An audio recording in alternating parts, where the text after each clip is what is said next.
And lastly I would like to tell you कि छोटे मोटे ऐसे एटीट्यूड से ओवरऑल हम सुखी रह सकते हैं। जब अमेरिका में लाइट जाती है तब पता है वे लोग क्या करते हैं? He picks up the phone and calls the electric company, अरे ये लाइट क्यों गई, क्या हुआ? क्योंकि Americans are not used to such things. Japan में जब लाइट जाती है तब जापानीज क्या करता है? They are self working people, मेज ले आएगा, उस पर चढ़ जाएगा और फ्यूज ठीक करने लगेगा। They are self working people. और पता है इंडिया में जब लाइट जाती है तब क्या होता है? दरवाजा खुलता है, सब अंधेरा है, होता है, सबके अंधेरा, सबके घर में अंधेरा हो गया ना, हमारे घर में भी होता है, बैठ जाओ, और बाहर बैठ जाता है गप्पे सप्पे मारने के लिए। एटीट्यूड्स हमेशा पॉजिटिव और बड़ा रखना चाहिए, तो जीवन में बहुत आनंद आ सकता है। एक baby mosquito was on his maiden flight. उसके माता पिता देख रहे थे कि हमारी बेबी मॉस्किटो की फर्स्ट फ्लाइट है विंग्स आने के बाद। एक स्टोरी है। And the mother and father were watching, oh what a wonderful flight, good take off. पूरे रूम में घूम के वो बेबी मॉस्किटो वापस आया माता पिता के पास, और उसकी माता ने बहुत इंक्विजिटिवनेस से पूछा, how was your maiden flight, पहली फ्लाइट कैसे थी? तब बेबी मॉस्किटो ने बताया, mom it was great. Mom ने पूछा कैसे? Mom mom everybody were clapping for me, मेरे लिए सब ताली बजा रहे थे। पता चला क्या था? सब एक्चुअली क्या कर रहे थे? उसको मारने का प्रयत्न कर रहे थे। और उसने क्या एटीट्यूड रखा? मेरे लिए तालियां बजा रहे थे। जब मारने के लिए भी प्रयत्न हो तब भी मेरे लिए तालियां है। This is the greatest attitude in life. And they remain happy. कितना आनंदित हो गए वो छोटा बेबी मॉस्किटो, कितना आनंद में आ गया होगा। अरे यार, in my maiden flight everybody were clapping for me. Highest kind of attitudes in life. Situation के मुताबिक एडजस्ट हो जाओ, दिस इज एटीट्यूड। पानी की तरह सीखना। पानी ग्लास में भर देते तो शेप क्या ले लेता है? ग्लास का। बकेट में भर दो तो शेप क्या ले लेता है? बकेट का। सिचुएशंस के मुताबिक सेट हो जाओ। Adjustment is life, compromise is life. Adjustment and compromise is the attitude of life. सब मेरे हिसाब से ही चलना चाहिए। मुझे आपको प्रश्न पूछना है कि आपके घर में सब आपके हिसाब से चलता है? बिपिन राम जी, घर के 4 दीवार के अंदर, ऑफिस में तो कुछ भी चलता होगा, वहां तो बहुत कम चलता होगा। सब अपने हिसाब से नहीं चलता है। If you don't remember other things in the talk, remember only this much, adjustment and compromise should be the attitude of life. आप भी कुछ हैं, हम भी कुछ हैं, लेकिन कोई कॉमन मिनिमम प्रोग्राम CMP कैसे बना के मैं भी थोड़ा अपना रखूं और थोड़ा छोड़ दूं, आप भी अपना थोड़ा रखें और थोड़ा छोड़ दें, ताकि हम कॉमन प्लेटफॉर्म पे आ जाए और काम करें और थोड़ा नतीजा लेके आए। That should be the attitude in life.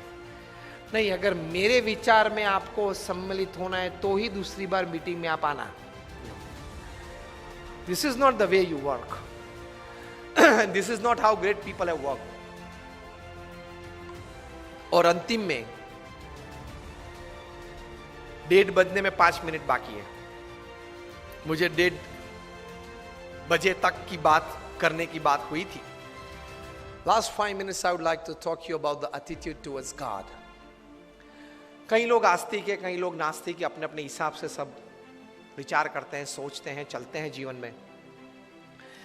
लेकिन एक बहुत बड़े एस्ट्रोनॉमर फ्रेड हॉयल ने बताया कि it is advantageous to believe in God then not to believe. Professionally भी आप भगवान में मानो, अच्छाइयां बुराइयां के लिए नहीं, छोड़ दो, मोक्ष के लिए नहीं हो, छोड़ दो। प्रोफेशनल तो हैं आप, वैश्य फेडरेशन तो हो, व्यापारी तो हो, तो व्यापारी के ढंग से भी आप भगवान में मानो तो भी जीवन में बहुत बड़ा लाभ है। Thousands and thousands of papers have been released in national and international seminars where faith in God, meditation, नाम स्मरण, भगवान की मूर्ति के दर्शन, मंदिर जाना उसके फिजिकल, मेंटल और इमोशनल लाभ साइंटिफिकली प्रूव हुए हैं। कभी ये बात भी 1 घंटे तक करेंगे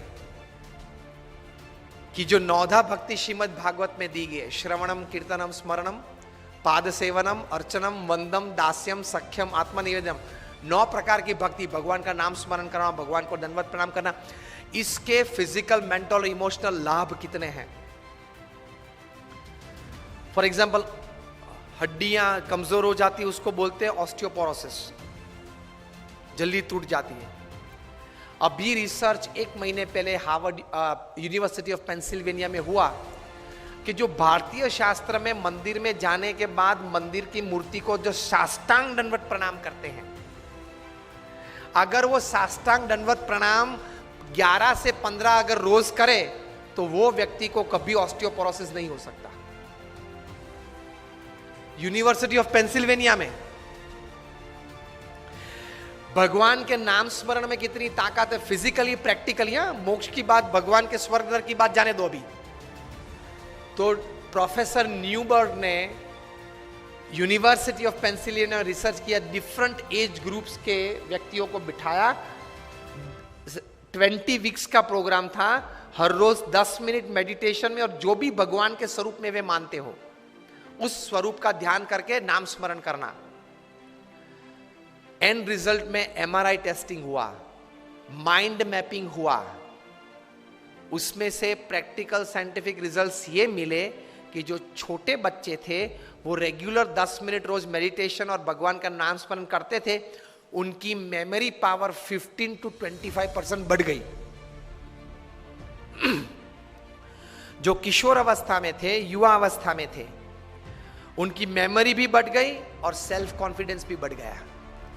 जो मिडिल एज में थे, 35, 40, 45, 50 में, उनको जीवन में कॉन्फिडेंस बढ़ गया, और जो ओल्ड एज में थे उनको इमोशनल सपोर्ट बढ़ गया, इमोशनल स्ट्रेंथ बढ़ गई ये नाम स्मरण से। Practically advantage. तो जो बातें हमारे शास्त्र में महान ऋषि मुनियों ने लिखी है वो बात सही है। It is 100% right, absolutely right. तो एटीट्यूड हमारे शास्त्रों, संत और भगवान के प्रति ये आस्तिक भाव का रखना, उसमें कुछ लेना देना तो है नहीं, उसमें कुछ लेना देना तो है नहीं। ये एटीट्यूड रखो कि भगवान है, भगवान ये सर्वे जगत के कर्ता हर्ता है, और जो भी कुछ करते हैं वो हमारे मनुष्य के अच्छे के लिए करते हैं। इतना पॉजिटिव एटीट्यूड भगवान के बारे में रखो तो बहुत शांति रहेगी, बहुत स्थिरता रहेगी।